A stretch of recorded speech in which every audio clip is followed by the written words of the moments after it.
around installing this U3000 dash camera from Thinkware, and I'm just unboxing this, getting all the components out, and then I'm going to test everything. Tell me how I know I've run into this problem before where things have been DOA out of the box. But you're going to need a bunch of trim removal tools for the interior trim of your vehicle, a flashlight, some screwdrivers, and probably like a socket wrench or something similar. You might need a cable trace. I ended up not using it because it didn't work out for me, but you might need something like this.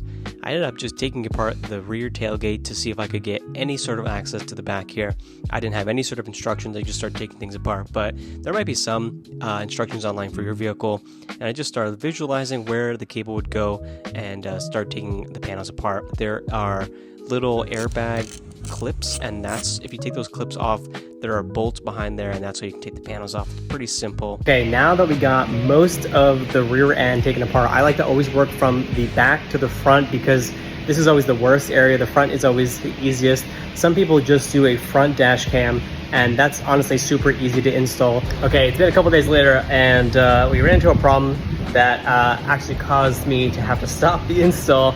So I crushed the end of this cable, which is the rear channel to the front channel, just pulling it through the top channel into the tailgate. And I used some pliers, and instead of pulling it by this plastic part of the cable, I accidentally pulled it by the connector so far to the install. And then I'm like, oh, now I can't finish. Oh wait, and you can't get this cable either. I was hoping maybe I was going to be able to just cut the end and then just resolder a new end that I had laying around, but it's proprietary. I don't know if I already said this, but I already tried going through here in the tailgate into this glass section, and there's no way to push through the cable into this area. There's metal and stuff in here and bracketry in the back, so I have to do it down here and through and back up. So it's going to be just another way of doing it. Pretty obviously, you want to trace everything to the shortest path possible depending on what your cable length is, and tracing everything through the kick panels. All this clips in, so it's really easy to take out and put back in up into the A-pillar. And I have the power and the communication cable for the rear camera, and that's pretty much it. You have everything set up, you connect it, make sure you